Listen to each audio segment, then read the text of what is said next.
En Santiago capítulo 5, versículos 17 y 18 vamos a leer en el nombre de Jesús. Vamos a tomar como referencia este texto. Yo creo que hay algo que puede ser provechoso para usted y para mí, para cada uno de nosotros. Tomamos referencia a este texto y luego vamos a ir a Primera Reyes a mirar la historia de un varón de Dios. Santiago capítulo 5, 17. Elías era hombre sujeto a pasiones semejantes a las nuestras, y oró fervientemente para que no lloviese, y no llovió sobre la tierra por 3 años y 6 meses.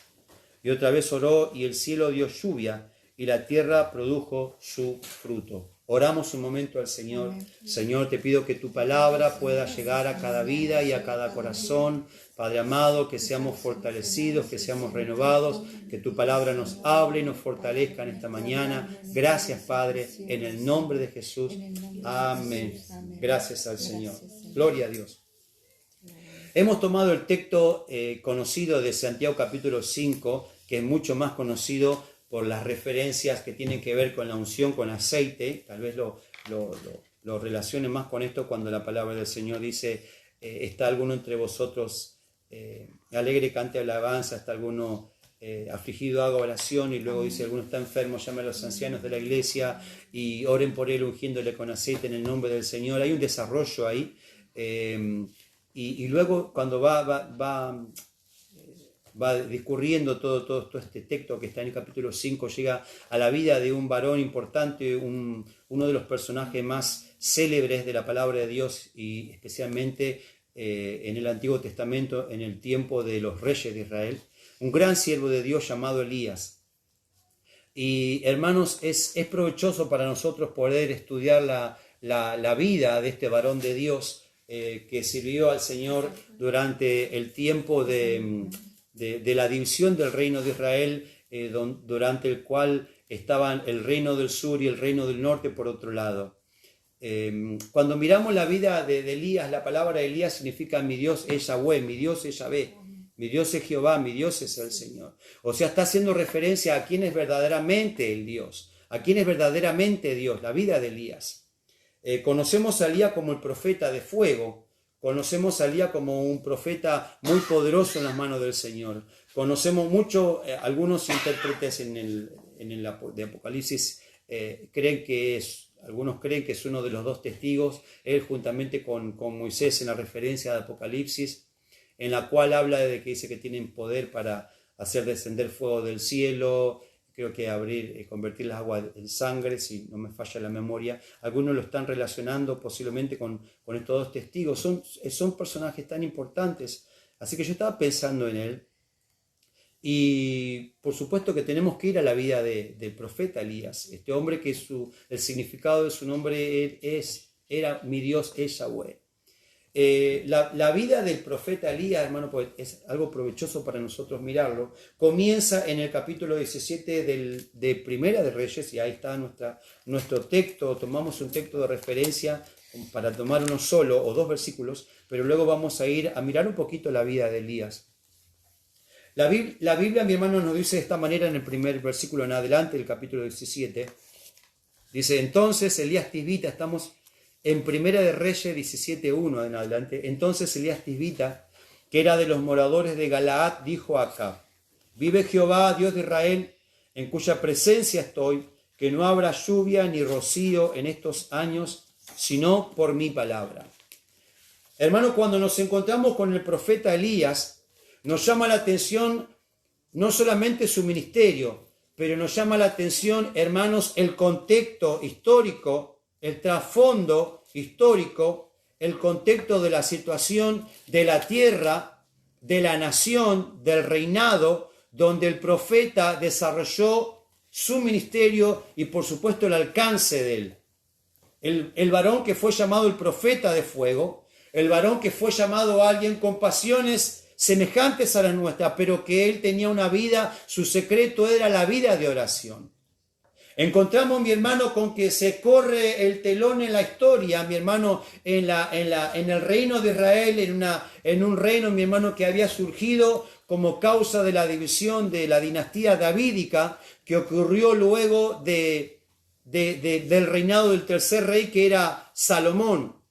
Cuando Salomón, mi hermano, estaba reinando en Israel, había venido una profecía a Jeroboam que por causa de la desobediencia de aquel que había sido llamado el hombre más sabio de toda la historia, de todos los tiempos, Dios había prometido que iba a haber una división del reino y que iba a haber un reino con 10 tribus, iba a haber otro reino con 2 tribus y que ese reino de 2 tribus iba a ser la lámpara que Dios iba a dar a la dinastía de los hijos de David, para que no se pierda la promesa que Dios le había dado al principio a David de que él le iba a edificar casa firme para que el reinado de David pudiera seguir adelante en el tiempo. Pero el pecado causa la división.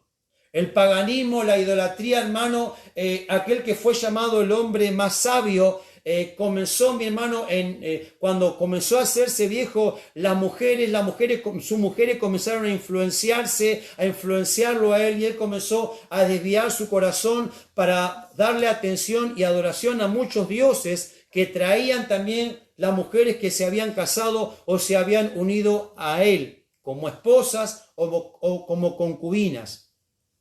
Entonces, mi hermano, el pecado trae división, el pecado trae una derrota espiritual. El pecado trae sus consecuencias, la idolatría, el paganismo.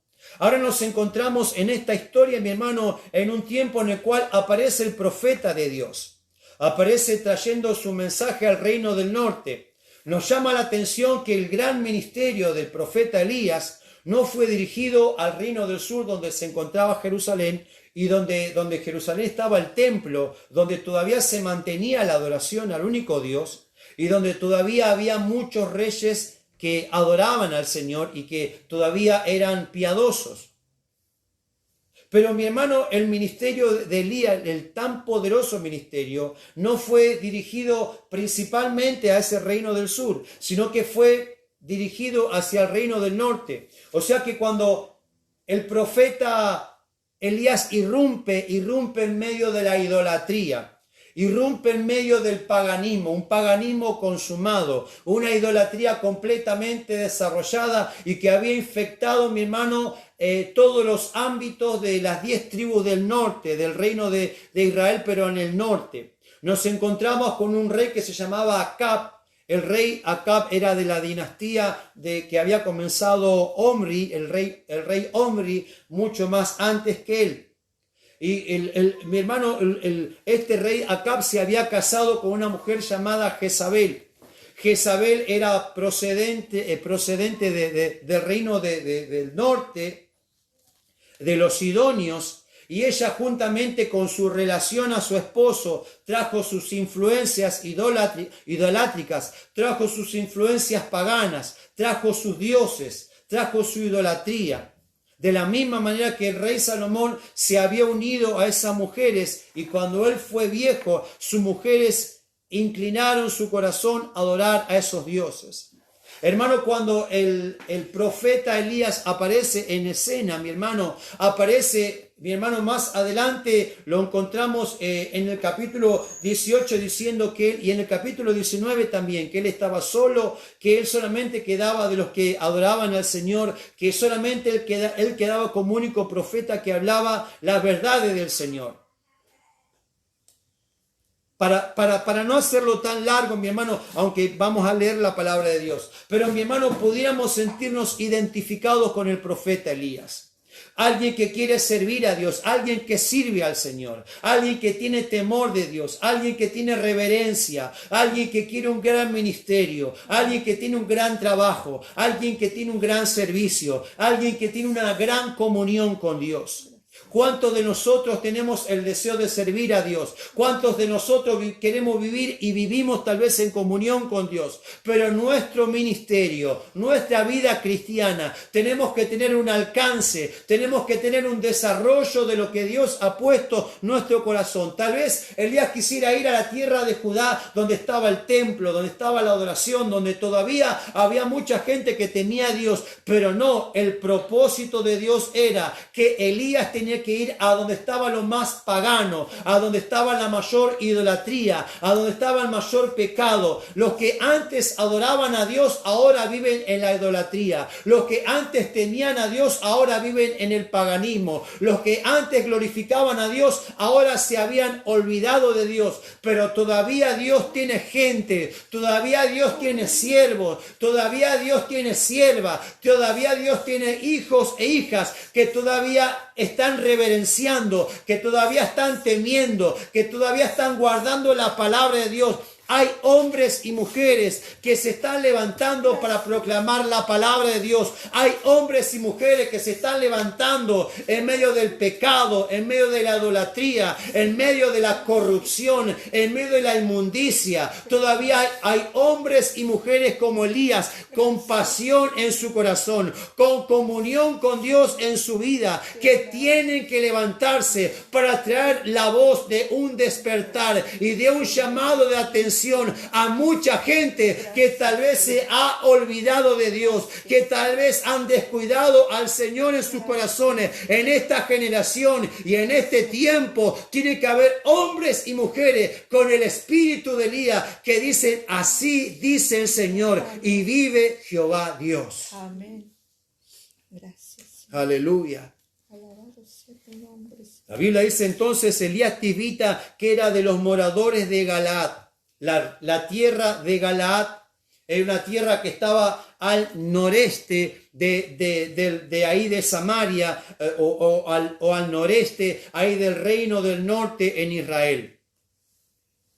O sea, hermano, que lo que significa Galaad, que era de donde provenía Elías, significa monte del testimonio o monte de la alianza. Hermano, hay un testimonio que los siervos y las siervas de Dios tienen que guardar. Apocalipsis dice, mi hermano, dice de hombres que han vencido y de mujeres que han vencido, de creyentes que han vencido, que ellos han vencido porque han guardado la palabra del testimonio. Y Elías provenía de un lugar que era Galaad, que significa monte del testimonio o monte de la alianza. Hay un testimonio, hermano, que usted y yo tenemos que guardar. Hay un pacto, hay una alianza que nosotros tenemos que guardar. ¿Cuál es el pacto? ¿Cuál es la alianza? Hermano, esto me hace pensar que los hijos de Dios tienen un compromiso. Los hijos de Dios, mi hermano, tienen que guardar el testimonio, tienen que guardar el pacto. ¿Qué pacto? La palabra del Señor, hablamos, mi hermano, hace una semana atrás, el domingo, en la palabra del domingo pasado, que el Señor Jesucristo le dijo a los discípulos que cada vez que bebiere de esta copa, estaría bebiendo la sangre del nuevo pacto que por vosotros es dado. Haced esto todas las veces que bebieres esta copa en memoria de mí. Hay un pacto que se ha hecho sobre la base de la sangre de Jesucristo en la cruz del Calvario. Cuando el Señor Jesucristo derramó su sangre en la cruz del Calvario, Él estableció un nuevo pacto. Él estableció una nueva era. Él estableció un nuevo tiempo. Hermano, usted y yo tenemos que guardar la palabra del testimonio, tenemos que guardar el pacto. Hemos entrado en un pacto con Dios cuando nosotros le entregamos nuestros corazones, cuando le entregamos nuestra vida al Señor Jesucristo.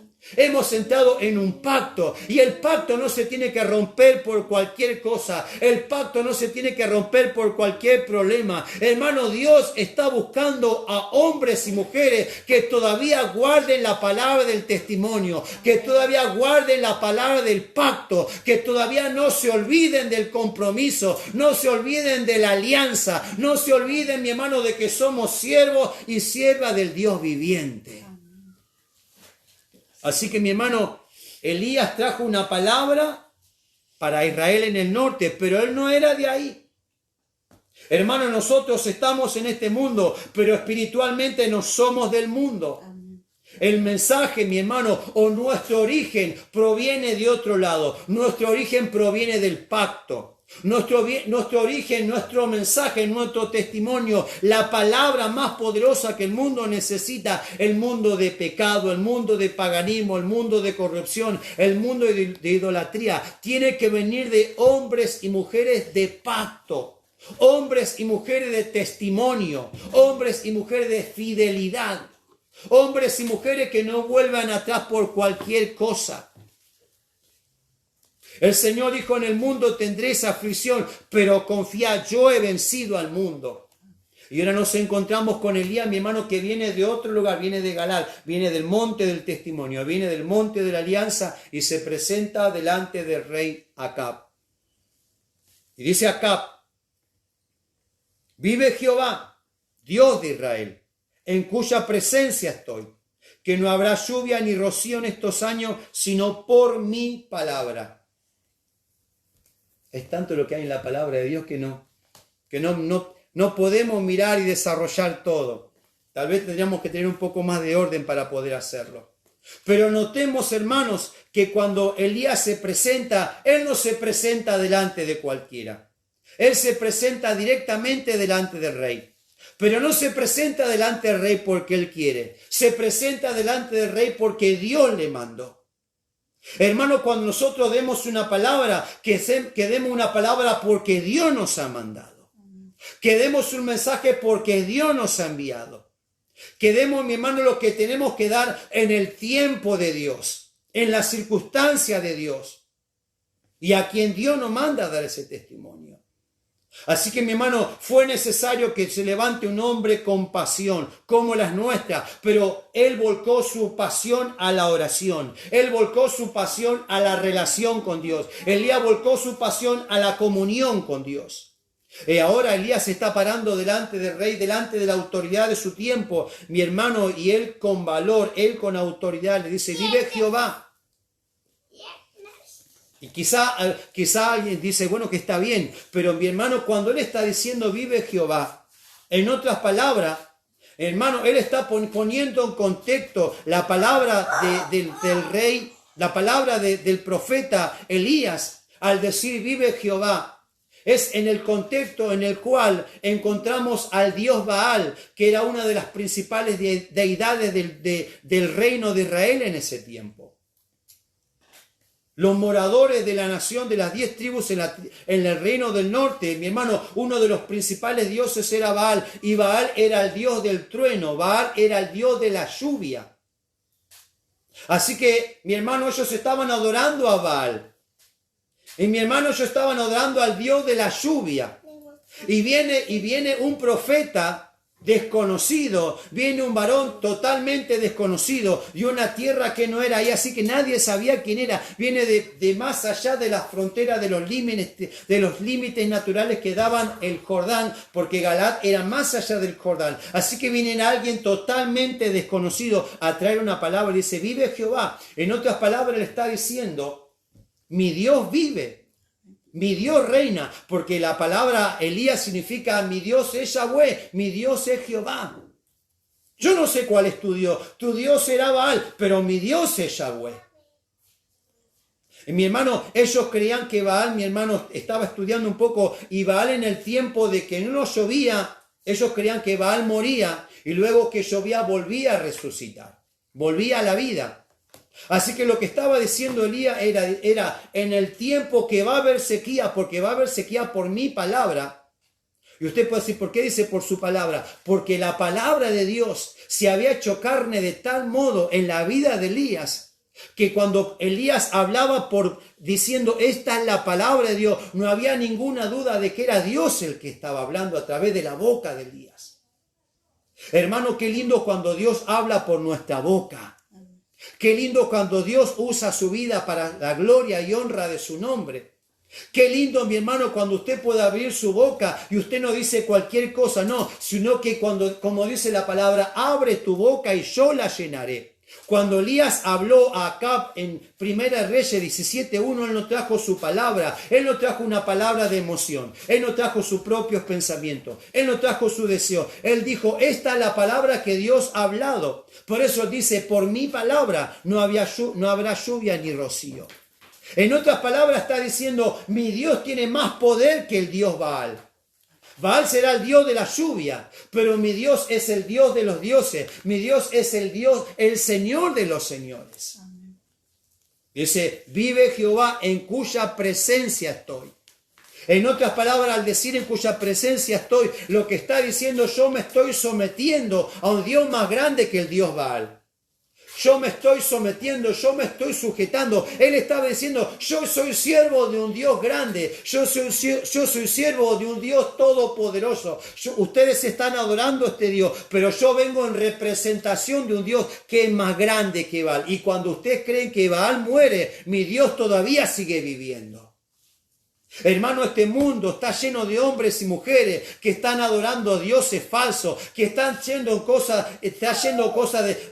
corren atrás de cosas muertas, que están buscando que le den significado, que están buscando que bendigan su vida, mi hermano, y solamente le trae muerte, solamente le trae desolación. Pero en esta mañana estábamos hablando de un Dios que tiene poder. Jesucristo dijo, el ladrón no viene sino para hurtar, matar y destruir. Jesucristo dijo, pero yo he venido para que tengan vida y la tengan en abundancia.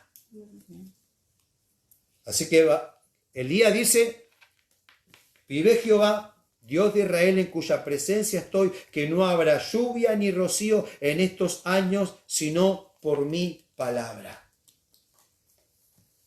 Hermano, ¿cuántos de nosotros, qué hermoso que es sentir que Dios le usa? Qué hermoso que es sentir, mi hermano, que Dios, usted puede hablar una palabra y Dios usa su vida. Pero mi hermano, lo que me llamaba la atención de este capítulo completo es lo que viene después. Versículo 2. Dice, y vino a él palabra de Jehová, diciendo, apártate de aquí y vuélvete al oriente. Él había venido del oriente, había venido del este, había venido de Galaad, cruzó el Jordán para traer esta palabra a Acab, un desconocido. Dios llama a hombres desconocidos, Dios llama a mujeres desconocidos, que nadie los conoce, que nadie los sabe, que nadie sabe quién son. Usted no se haga mucho problema si usted tiene comunión con Dios y nadie lo sabe. Usted no se haga mucho problema si usted ora a Dios y nadie se entera. Usted no se haga mucho problema si usted vive en santidad, si usted se aparta de Dios y nadie toma conocimiento de eso. Porque en el tiempo propicio Dios va a usar su vida. En el tiempo propicio Dios, mi hermano, le va a honrar. En el tiempo propicio Dios le va a tomar en sus manos, mi hermano, para la gloria y honra de su nombre. Pero ahora que Dios había usado a Elías, tal vez pudiéramos esperar que explote el ministerio de Elías. Tal vez pudiéramos esperar, mi hermano, que Elías comience a hacer una travesía, a andar por los diferentes pueblos de Israel, hablando al pueblo, diciéndole para que se vuelvan a Dios. Pero Dios tiene planes diferentes para sus siervos. Y Él dice, apártate de aquí, o sea, vete de aquí y vuélvete al oriente. Y escóndete en el arroyo de Querit que está frente al Jordán. Algo, mi hermano, que tenemos que tener claro, mi hermano, usted que sirve o quiere servir a Dios. Cuando Dios comience a usar tu vida, vas a tener que enfrentarte a persecuciones. Cuando Dios comience a usar tu vida, vas a tener que tomar cuenta de la realidad de que vas a tener en contra al diablo. Nuestra lucha no es contra carne ni sangre. A veces, mi hermano, tenemos problemas en nuestra familia. A veces tenemos problemas en el trabajo. A veces tenemos problemas y pensamos que es la gente. No, mi hermano, no es la gente. No, mi hermano, no es la familia. No son las personas que te rodean, mi hermano. Orienta, mi hermano, tu ataque espiritual con tu oración, con tu súplica, con tu intercesión, con tus lágrimas, mi hermano, porque vamos a recibir persecución. El Señor dijo en Mateo capítulo 5, bienaventurados vosotros cuando por mi causa os persigan y digan toda clase de mal contra vosotros, mintiendo. Hermano, nosotros podemos llorar por aflicciones, podemos llorar por problemas. Permítame que le diga que la sequía, los 3 años, algunos conocen de esto ya en la palabra, pero permítame decirle que los 3 años y medio de sequía que vivió Israel también los tuvo que sufrir Elías. La misma necesidad que tuvieron que sufrir los paganos fue la misma necesidad que tuvo que sufrir el siervo de Dios. Hermano, usted y yo que queremos servir a Dios, no estamos exentos de enfermarnos a veces. No estamos exentos de pasar necesidades a veces. No estamos exentos de pasar tribulaciones a veces. No estamos exentos de pasar dificultades a veces. El Señor le dijo, ahora vas a tener que esconderte. Hermano, cuando usted se pone en las manos del Señor, va a sufrir ataques del diablo, va a sufrir ataques del enemigo. No pierda el tiempo discutiendo con la gente. No pierda el tiempo discutiendo con las personas. Hay veces, mi hermano, que hay situaciones que son exasperantes. Hay veces que son situaciones que nos sobrepasan. Dios sabía, mi hermano, que Él tenía que cuidar a su siervo, porque Él no desampara a sus siervos. Dios no desampara a sus hijos. Dios no desampara a su iglesia. Así que le dijo, bueno, ahora es tiempo de que te escondas en el arroyo de Querit, porque yo me voy a ocupar de ti. Yo no te voy a desamparar. La sequía va a venir para aquellos que se han apartado. Y la sequía también, la necesidad también vino para el siervo de Dios. Pero aún en medio de la necesidad, Dios no se olvidó de su siervo. Ahora, hermanos, estamos en un tiempo de cuarentena. Ahora estamos en un tiempo de necesidad. Yo no sé, pero quizá a alguien estoy hablando esta palabra en esta mañana. Alguien que se encuentra preocupado porque tal vez perdió su trabajo o porque no está ganando lo que antes ganaba porque trabaja menos días o porque quizás está pasando por un tiempo de dificultad. Hermano, pero si usted se pone en las manos de Dios, si usted realmente camina en la voluntad de Dios, si usted realmente camina conforme a la voluntad del Señor, si usted realmente tiene comunión con Dios, mi hermano, Dios va a usar tu vida. Y no solamente eso, Dios, mi hermano, va a ocuparse de ti. Dios está preocupado por ti, mi hermano. Dios no te abandona, Dios no te deja a tu suerte. Lo único que usted y yo tenemos que hacer es ser sensibles a la voz del Señor para nuestra vida. Amén.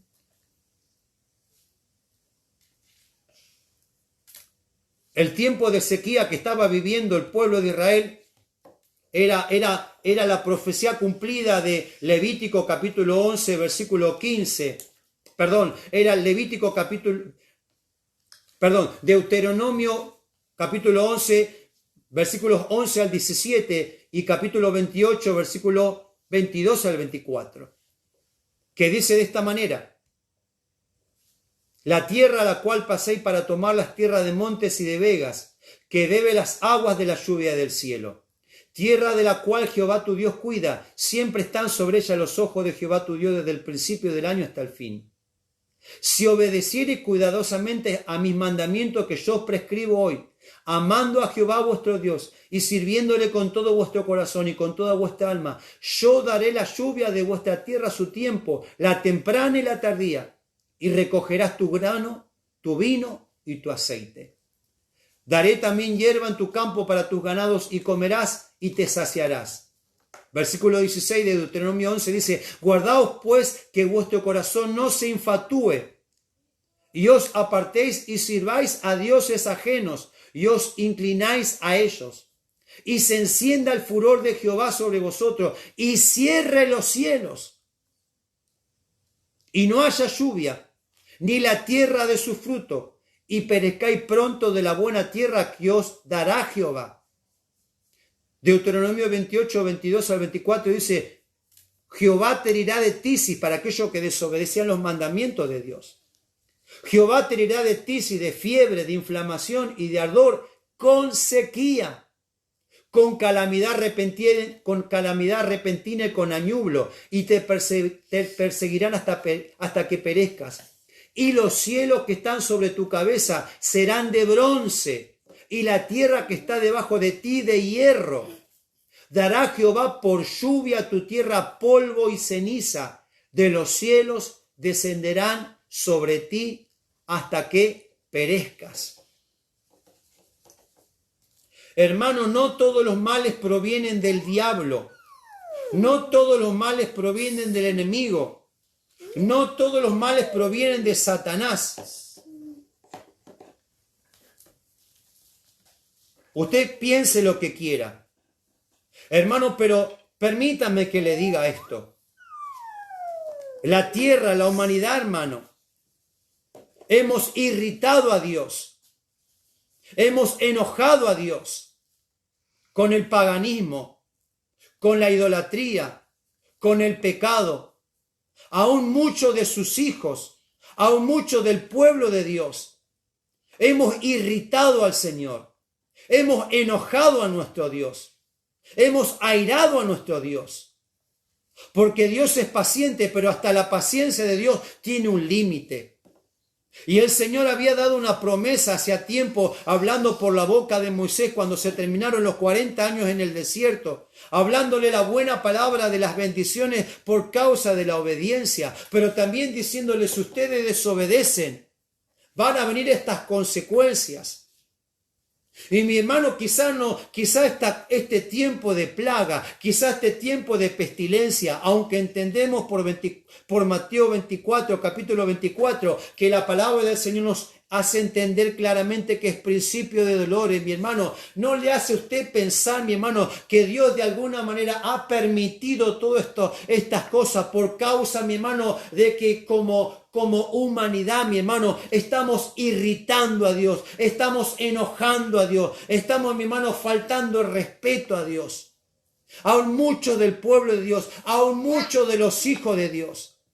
Tal como estos hombres y mujeres de Israel en otro tiempo le adoraban, en otro tiempo le exaltaban, en otro tiempo le glorificaban, en otro tiempo le honraban, en otro tiempo le reverenciaban, pero ahora había otros dioses, ahora estaban sirviendo a Baal, ahora estaban sirviendo a Asera, se habían olvidado de su Dios. Hermanos, que usted y yo nunca nos olvidemos de nuestro Dios. Que usted y yo nunca nos olvidemos lo que Jesucristo ha hecho por nosotros en la cruz del Calvario. Que usted y yo siempre podamos hacer memoria de la misericordia y de la gracia de Dios hacia nuestra vida. ¿Cuántos pueden decir amén? Bueno, volvemos a la historia de Elías. Versículo 4 de 1 Reyes 17 dice: apártate de aquí, vuélvete al oriente y escóndete en el arroyo de Kerit que está frente al Jordán. Lo interesante, mi hermano, es el detalle que viene ahora.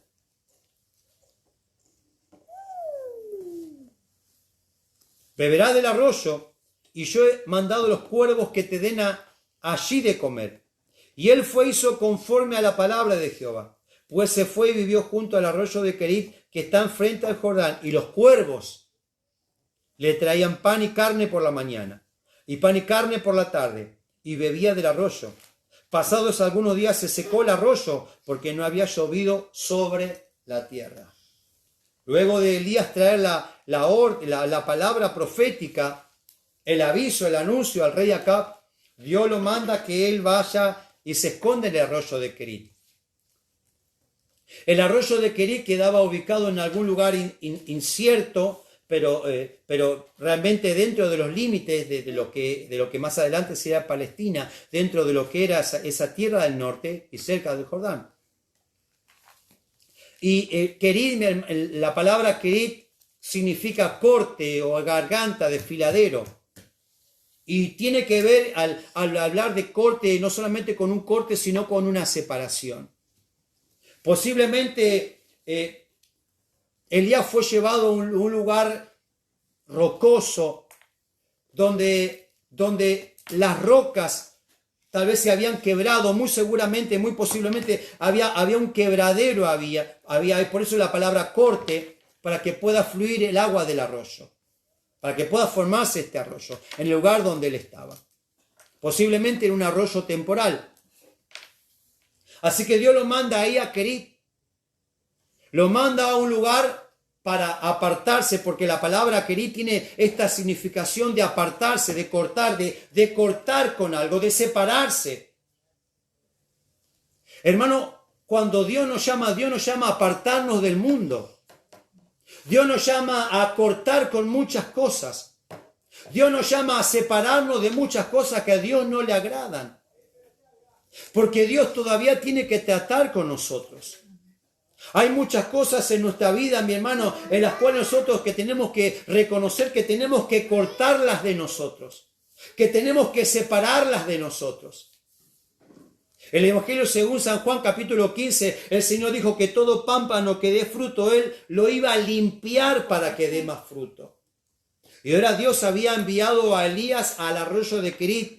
lo había llevado a lugar de corte, lo había llevado a lugar de separación, lo había llevado a lugar de quebrantamiento, donde las rocas se habían apartado, donde las rocas se habían abierto. De alguna manera esto también nos hace pensar, hermanos, que nuestro corazón tiene que ser abierto, que nuestro corazón tiene que ser quebrantado, que nuestro corazón tiene que ser roto, el corazón de piedra, el corazón duro, el corazón que resiste la palabra de Dios. El corazón que resiste la presencia de Dios tiene que ser quebrantado. Dios tiene que apartarnos, tenemos que apartarnos en comunión solitaria con Dios. Para que nuestro corazón pueda ser quebrantado. Hermanos, hermana, amigo que nos está atendiendo esta palabra. Dios tiene que separarnos, tenemos que apartarnos a esa comunión con Dios.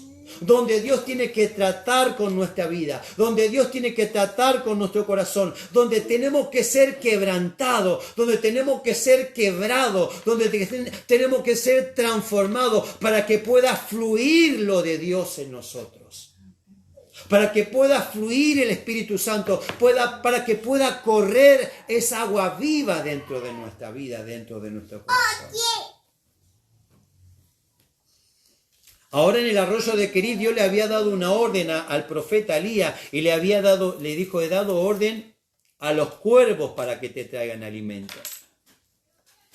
Y al pensar en esto, mi hermano, nos podemos acordar que en Levítico 11:15 y en Deuteronomio 14:14, los cuervos son nombrados como parte de los animales que Dios había hablado o especificado o detallado a los hebreos en el desierto, que eran animales inmundos. Los cuervos para los hebreos eran animales inmundos. Eran animales, mi hermano, que ellos no podían alimentarse de ellos. Y por lo tanto ellos, mi hermano, procuraban no acercarse a ellos. Procuraban no tener contacto con estos animales inmundos. Usted sabe que los cuervos son aves de carroña. Ellos no buscan lo mejor para comer, pero se alimentan.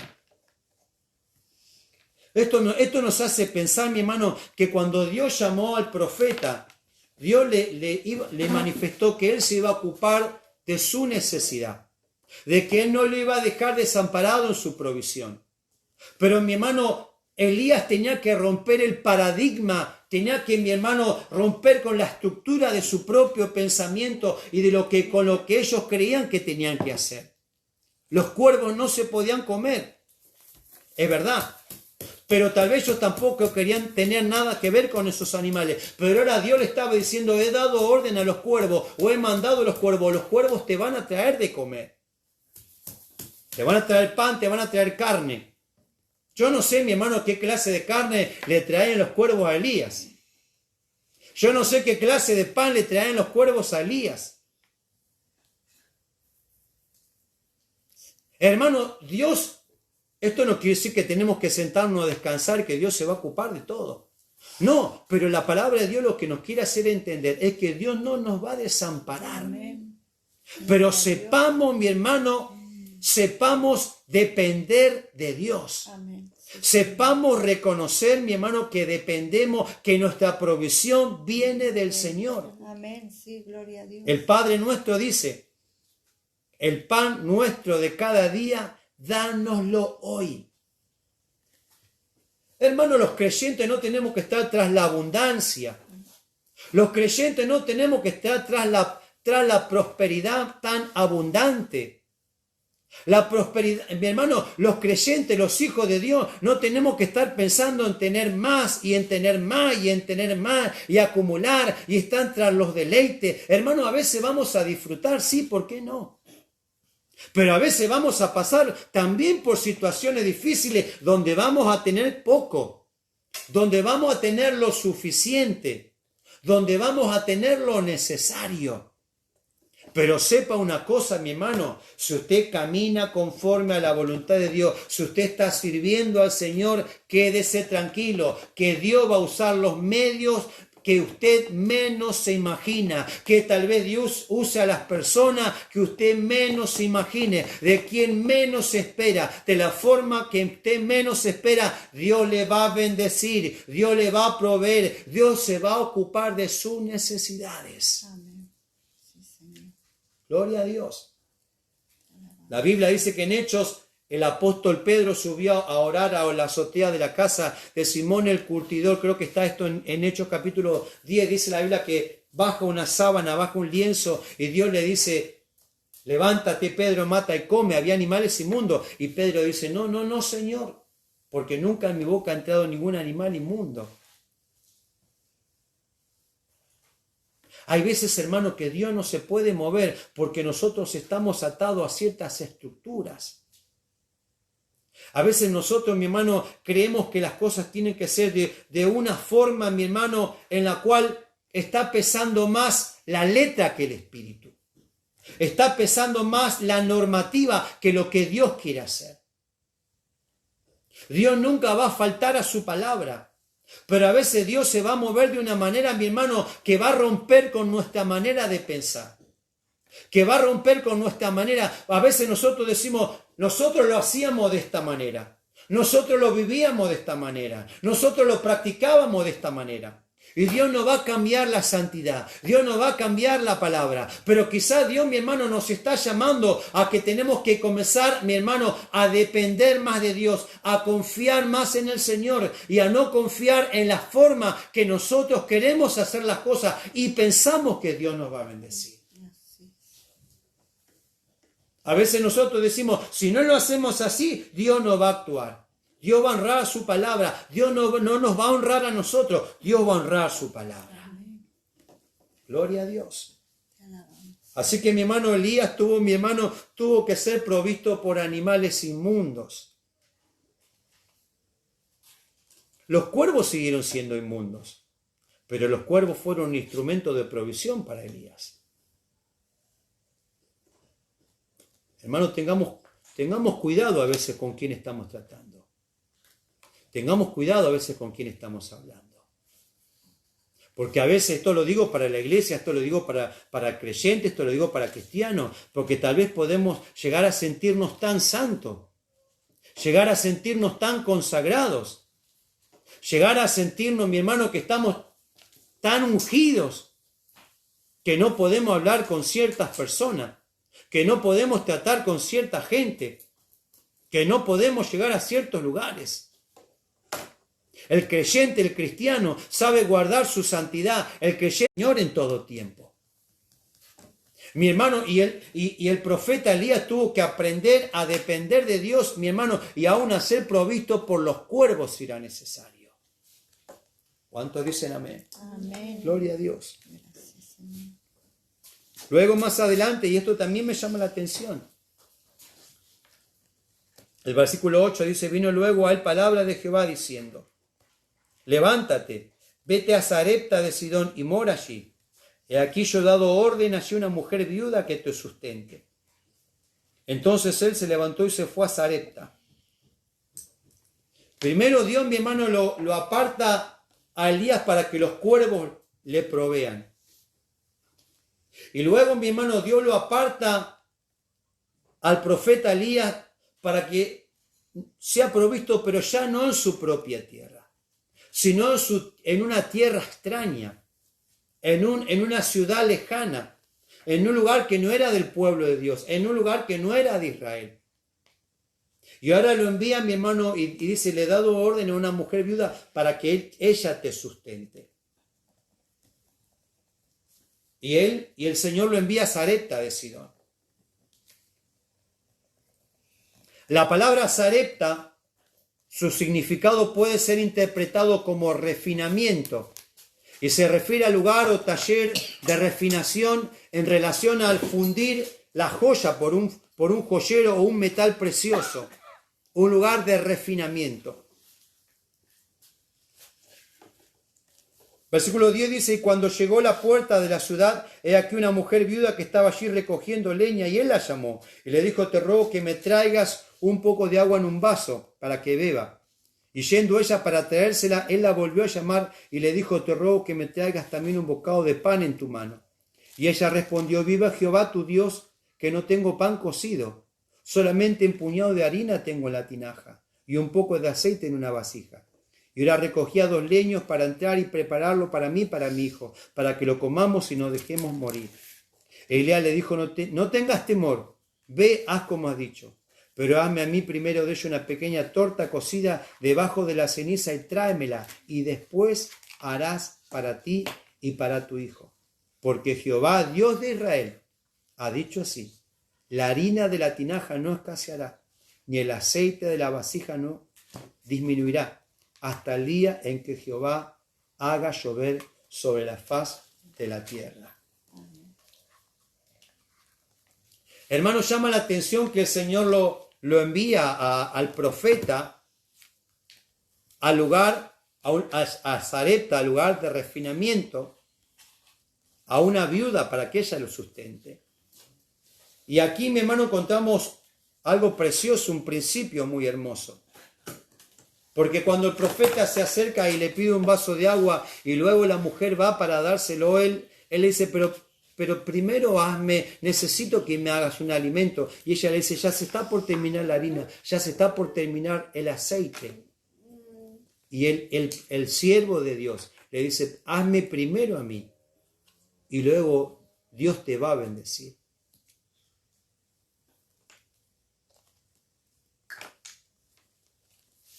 En medio de la necesidad, mi hermano, el profeta fue un instrumento de bendición para una viuda, para una mujer desamparada. ¿Qué hubiera pasado si esta mujer viuda hubiera dicho al profeta, no te puedo dar porque no tengo para mí, para mi casa? No te puedo compartir, no te puedo dar un alimento. Ella le dijo, iba a hacer un pan para mi hijo, para que comamos y nos dejemos morir. Pero cuando el profeta le dijo la palabra, le dijo, pero primero haz para mí. Ella podía haber dicho, no puedo hacerte para ti porque es lo único que tenemos y lo vamos a aprovechar para nosotros. Pero lo que hizo esta mujer, mi hermano, fue primeramente honrar al varón de Dios. Y por causa de que ella honró al varón de Dios, Dios la bendijo. Yo digo esto, hermano, en esta hora. Porque estamos hablando una palabra anticipándonos a que si creemos que estos son tiempos difíciles, van a venir tiempos más difíciles. Van a venir tiempos más dificultosos. Pero mi hermano, usted y yo, como instrumentos en las manos de Dios. Dios en primer lugar va a romper algunos paradigmas en nuestra vida. En nuestra forma de pensar cómo Dios actúa. Dios va a tener que quebrantarnos, Dios va a tener que apartarnos, va a tener que llevarnos a Querit. Querit no estaba donde estaba la gente, Querit estaba en un lugar apartado y tenemos que apartarnos. Hermano, esta cuarentena nos sirve para apartarnos con Dios, para que seamos quebrantados en la presencia del Señor, para que cortemos de nuestra vida todas aquellas cosas que nos están impidiendo, que nos están estorbando, que nos están atando, que nos están ligando. Dios tiene primero que llevarnos a Querit, a depender de Dios. Y luego, mi hermano, Dios llevó a Elías a Sarepta para que él pueda ser un instrumento de bendición para esta mujer desamparada, para esta mujer viuda.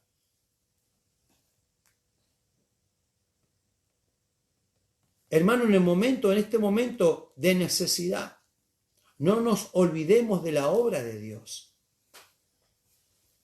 No nos olvidemos de los siervos de Dios. Y usted tal vez está pensando que quizá alguien va a pedir dinero o algo así. No, no se trata de eso. No nos olvidemos de la obra del Señor. No nos olvidemos de nuestros pastores. No nos olvidemos de nuestros líderes. No nos olvidemos de aquellos que nos han bendecido. No nos olvidemos de aquellos que nos han enseñado. No nos olvidemos de aquellos que nos han encaminado. Porque viene un tiempo, hermano, donde somos puestos a prueba, a solamente pensar en nosotros, a solamente pensar en nuestra necesidad, a solamente pensar cómo me encuentro, cuál es mi propia situación. Dios no solamente probó al profeta Elías, pero Dios de alguna manera a través de su siervo probó también a esta mujer, probó también a esta viuda. El Señor, mi hermano, dice la palabra que estaba junto al alfolí cuando echaban las ofrendas en el templo, y dice que echaban los ricos de sus ofrendas y ellos echaban de lo que les sobraba. Qué fácil, mi hermano, que es acordarse de la obra de Dios cuando nos sobra. Y usted va a decir, pastor, ¿está hablando de dinero? Tal vez. Pero también estoy hablando de tiempo. También estoy hablando de dedicarle tiempo a Dios. Estoy hablando de sacrificar para Dios. Estoy hablando de apartarnos para Dios. Porque los ricos echaban de lo que les sobraba las ofrendas. Pero la Biblia dice que vino la viuda pobre y echó 2 blancas, echó todo lo que tenía, todo su sustento. En otras palabras, ella puso todo lo que tenía para depender completamente de Dios. Quizá hay hombres y mujeres que cuando Dios los ha bendecido, dejaron de depender de Dios. Se olvidaron de Dios. Dejaron de buscar a Dios. Dejaron de poner al Señor como prioridad. Dejaron de orar, dejaron de buscar del Señor. Sobre sus bendiciones, sobre sus prosperidades, se olvidaron del Señor. Y ahora tenemos esta mujer viuda que el profeta le dice, está bien, pero haz para mí primero. Porque hay una palabra para tu vida, que la harina de la tinaja no va a escasear y que el aceite no va a disminuir hasta que el día que Dios vuelva a hacer llover sobre la tierra. ¿Qué hubiera pasado si la viuda, mi hermano, no hubiera hecho este pan cocido para el profeta? Mi hermano, ¿qué sería de nosotros si nos olvidamos de Dios en este tiempo de necesidad? Porque hay muchos que van a empezar a correr desesperadamente, van a ir allá, van a ir acá, van a comenzar desesperados, pero este es el tiempo donde más tenemos que depender de Dios. Este es el tiempo donde tenemos que buscar más al Señor con todo nuestro corazón. Este es el tiempo donde tenemos que honrar más al Señor, donde tenemos que decir, Señor, primero eres tú, lo más importante eres tú, la prioridad en mi vida, la prioridad en mi familia, la prioridad en mi hogar, la prioridad en mi casa, eres tú, Señor. Aleluya. Y la palabra fue que la harina no escaseó, ni el aceite menguó. Esto habla de la provisión de Dios. Esto habla de la palabra de Dios. Y esto habla del aceite. Esto habla de la unción de Dios sobre sus vidas. Hermano, cuando nosotros sabemos dar a Dios lo que es de Dios. Jesús dijo, dad al César lo que es de César y a Dios lo que es de Dios. Cuando sabemos, mi hermano, dar al Señor lo que es del Señor. Cuando sabemos poner al Señor en primer lugar. Cuando sabemos depender de Dios, mi hermano. Aleluya. No solamente va a haber provisión en la carne, pero va a haber palabra de Dios para nuestra vida. Los que tienen palabra de Dios no tienen miedo. Los que tienen revelación, los que tienen palabra de Dios, saben cuál es la dirección, saben lo que va a pasar, saben lo que va a ocurrir. No tienen temor, no están inseguros, porque hay palabra, hay alimento, hay maná del cielo y hay unción del Espíritu Santo de Dios también para sus vidas. Gloria a Dios. Esta historia termina en el versículo 17. Dice, después de estas cosas aconteció que cayó enfermo el hijo del ama de la casa. Y la enfermedad fue tan grave que no quedó en el aliento. Y ella dijo, Elías, ¿qué tengo yo contigo, varón de Dios? ¿Has venido a mí para traer a memoria mis iniquidades y para hacer morir a mi hijo? Él le dijo, dame acá tu hijo. Entonces él lo tomó de su regazo y lo llevó al aposento donde él estaba y lo puso sobre su cama. Y clamando a Jehová, dijo, Jehová, Dios mío, aún a la viuda en cuya casa estoy hospedado, has afligido, haciéndole morir su hijo. Y se tendió sobre el niño 3 veces, y clamó a Jehová. Y dijo, Jehová, Dios mío, te ruego que hagas volver el alma de este niño a él. Y Jehová oyó la voz de Elías, y el alma del niño volvió a él, y revivió. Tomando luego Elías al niño, lo trajo del aposento a la casa, y lo dio a su madre. Y le dijo a Elías, mira, tu hijo vive. Entonces la mujer dijo a Elías, ahora conozco que tú eres varón de Dios, y que la palabra de Jehová es verdad en tu boca. Me llama la atención que esta mujer viuda no creyó, hermana, cuando vio la provisión. No reconoció que Elías era varón de Dios cuando tuvo esa provisión diaria de aceite, tuvo esa provisión diaria de harina, tuvo esa multiplicación y esa provisión continua que fue un milagro diario. Ella le dijo, yo ahora que tú reviviste, mi hijo, creo que eres varón de Dios. Quizá hay mucha gente que perdió hay gente que perdió la fe en la iglesia. Hay gente que perdió la fe en los hombres, en las mujeres de Dios. Hay gente que perdió la fe en la palabra de Dios. Aunque Dios no se ha olvidado de ellos. Todavía tienen pan, todavía tienen alimento, todavía tienen provisión, tienen una casa, tienen abrigo, tienen trabajo. Pero no pueden ver la mano de Dios allí. No pueden ver la bendición, no pueden ver la provisión, no pueden ver la gracia, no pueden reconocer la misericordia de Dios allí, no pueden ver la mano de Dios. Hasta el momento que Dios vuelva a revivir aquello que se había muerto. Hasta que Dios vuelva a traer a la vida aquello que ellos han perdido.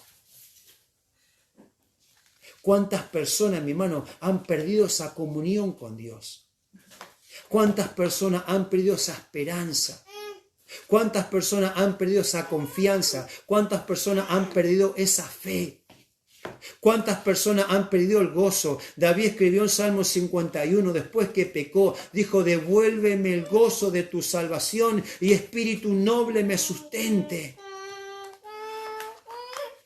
La historia dice en 2 de Samuel, capítulo 10, capítulo 11, que cuando nació ese hijo, que fue fruto del pecado que él cometió con Betsabé, dice que él estuvo orando y ayunando 7 días, esperando que Dios, mi hermano, no ejecute la palabra que él había traído por el profeta, diciendo, ese niño morirá por causa de tu pecado.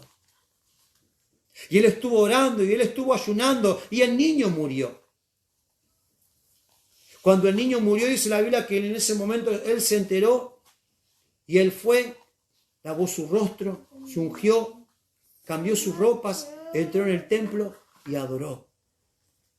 Yo creo, mi hermano, que fue en ese momento que el rey David sintió la inspiración y escribió el Salmo 51, con el cual cada uno de nosotros podemos sentirnos identificados. Quizá Dios nos sigue bendiciendo. Quizá Dios nos sigue prosperando. Quizá Dios, mi hermano, no se ha olvidado de nuestra provisión diaria. Pero quizá alguien ha perdido el gozo de su salvación. Alguien ha perdido la paz. Alguien ha perdido la alegría. Alguien ha perdido la comunión. Se ha apagado, se ha muerto en su vida lo que Dios había puesto.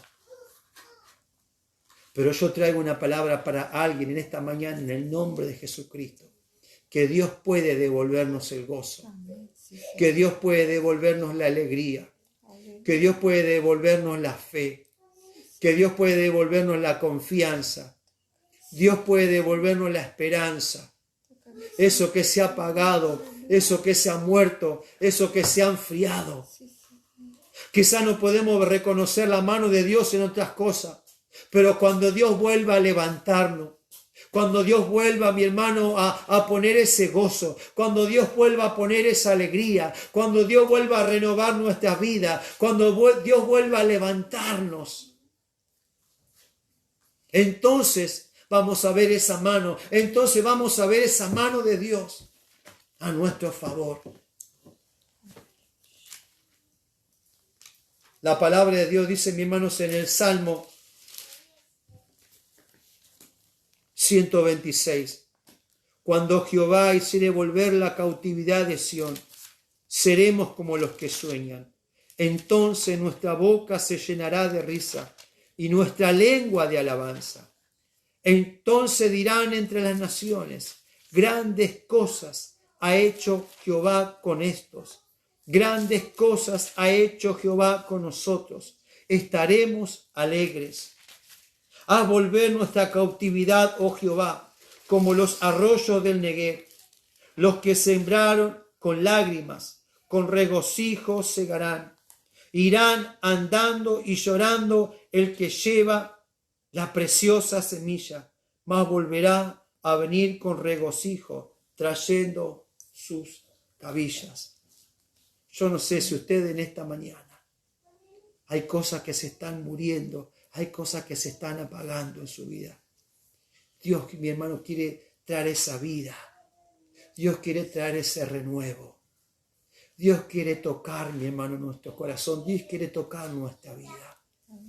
Esa mujer dijo, aquí está, aquí has venido para traer memoria a mis faltas, has venido a traer memoria a mis pecados, has venido para traer memoria a mis iniquidades. Hermanos, si podemos reconocer nuestra falta, si podemos reconocer nuestras iniquidades, si podemos reconocer que tanto necesitamos a Dios, entonces vamos a buscarle con todo nuestro corazón, vamos a buscarle con toda nuestra alma, vamos a buscarle con toda nuestra fuerza. ¿Sabe qué va a pasar? Dios va a revivir tu fe, Dios va a revivir la llama que se ha apagado, Dios va a revivir esa confianza, el Señor va a revivir esa comunión, aleluya, y vas a poder decir como dijo David, devuélveme el gozo de tu salvación y espíritu noble me sustente. Aleluya, en esta mañana, ahí donde te encuentras, cierra tus ojos, aleluya, que pueda levantar tus manos, aleluya, que pueda dejar que la unción fluya, que pueda dejar que el Espíritu Santo se mueva, que pueda dejar que Dios vuelva a tocar tu vida, aleluya. Oh, ella dijo, ahora puedo reconocer que tú eres un varón de Dios, ahora puedo reconocer que Dios habla por ti. ¿Por qué? Porque ella vio que su esperanza que se había muerto revivió, su esperanza que se había apagado otra vez volvió a la vida, aleluya. Dios quiere levantarte en esta hora, Dios quiere traer avivamiento a tu vida, Dios quiere encender esa llama que se ha apagado en tu vida, mi hermano amigo. En esta hora vamos a buscar la presencia del Señor. Oh Señor amado, en esta hora, Señor, tu palabra ha sido hablada, tu palabra ha sido sembrada, Señor de la gloria, Señor amado, nuestra fe en esta hora, nuestra confianza en esta hora, aleluya, el gozo de nuestra salvación. Señor, te pido que tu Espíritu Santo, te pido que tu presencia, te pido que tu unción pueda fluir en cada vida. Oh, si se ha apagado el gozo, si se ha apagado la fe, Señor, hemos dejado de alabarte, hemos dejado de confiar en ti, hemos dejado de esperar en ti, porque las pruebas fueron demasiado grandes, las circunstancias fueron demasiado fuertes, fueron demasiado duras, Señor. Pero tú no has traído estas pruebas sino para que veamos tu gloria, para que veamos tu poder, para que veamos tus maravillas, Señor. Aleluya, tú nos has desamparado, tú nos has dejado, Señor, tú nos has dejado, Señor amado. En esta hora, Señor, comienza a ministrar cada vida, comienza a tocar cada corazón, comienza a levantar en esta hora, comienza a sanar en esta hora, comienza, Dios mío, mueve tu mano en el nombre de Jesucristo. Aleluya, aleluya, aleluya. Gloria, gloria, gloria. Te damos la gloria, Señor. Te damos la honra, Señor. Te damos alabanza, Señor, en el nombre poderoso de Jesús. Aleluya, aleluya, aleluya. Gloria al Señor. Sí, Señor. Gloria, buscamos la presencia del Señor. Estoy aquí, desesperado por ti, con el corazón sediento, que espera beber de ti.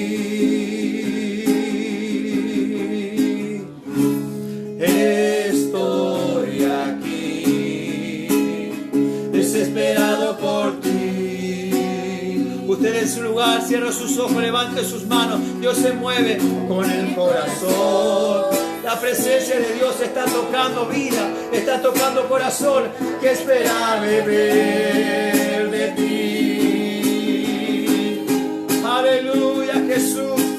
Cuando tu gloria descienda al lugar, toda la tierra tiene que adorar. Resucitan los muertos, se sanan enfermos por su poder.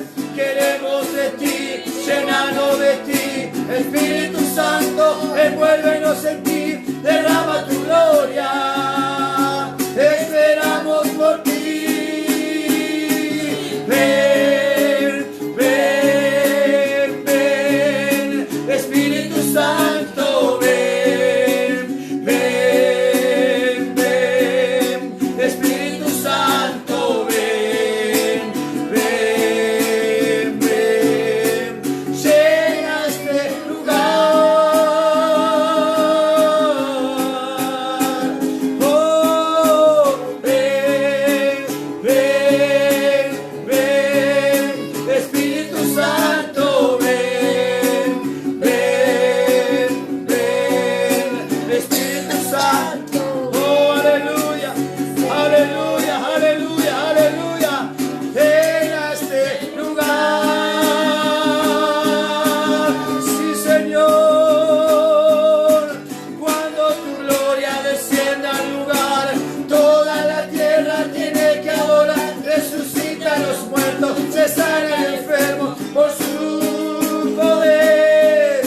Queremos de ti, llenarnos de ti.